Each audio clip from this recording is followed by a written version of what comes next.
It's 8:30. Good morning. I'm Ian Crouch with Hunter News. Police are appealing for information to identify the body of a man found floating in Newcastle Harbour on Saturday. He's described as being between 30 and 50 years old with thinning hair, a beard and a number of tattoos on his right hand and shoulder. Officers found a small number of personal belongings on the man, but no identification. It's likely a bushfire which broke out early this morning at Belmont South will burn for several hours. Crews were called to bushland near the wastewater treatment works on Ocean Park Road at about 4 a.m. The fire is burning within containment lines in swampland and is not posing a threat to property. A 37-year-old man is due to face Maitland Local Court today, accused of leading police on a pursuit in a stolen car which crashed through a cemetery at Talara. Police say the incident happened on Saturday night with a Toyota Camry ploughing through a fence and knocking down 17 headstones. The alleged driver ran off but was tracked down by the dog squad. He's been refused bail on 7 charges. This resident told NBN News families of loved ones have been left to count the cost. It's very disappointing and it's very hurtful that it doesn't matter to them. So I know you can't hurt the dead, but it hurts the living, definitely. A tip-off has led to the arrest of 3 men accused of operating a drug house at Singleton Heights. Officers swooped on the Gentle Close property on Friday night, allegedly uncovering 325 cannabis plants in a hydroponic setup and more than 2 kilograms of cannabis leaf. 3 men aged 24, 33 and 41 were arrested at the property. All 3 are due to face Newcastle Local Court today, charged with cultivating a commercial quantity of a prohibited drug. Port Stephens residents are being encouraged to participate in a new online community wildlife survey launched by the state government.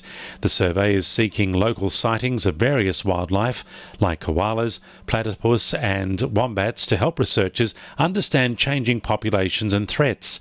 Science Director for the Office of Environment and Heritage, Dr. Tom Celebrezze, says a survey like this can be used to inspire young people. We just really encourage everyone to get involved. Maybe you've been on a family trip and your kids have seen an animal. Maybe it's a good opportunity for them to learn more about science and how they can get involved in conservation. Maitland MP Jenny Aitchison is calling on communities to celebrate the contributions of volunteers in New South Wales.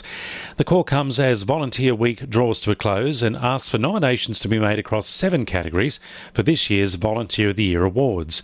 Jenny Aitchison says the awards are an important part of recognising the work volunteers do in the community. The 2019 New South Wales Volunteer of the Year award is a great way to nominate across 7 categories, including Young Volunteer of the Year, Senior Volunteer of the Year and Volunteer Team of the Year.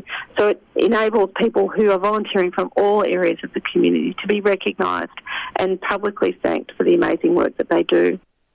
2NURFM Sport. A niggling groin injury has ruled Newcastle Knights captain Mitchell Pearce out of the first round of State of Origin.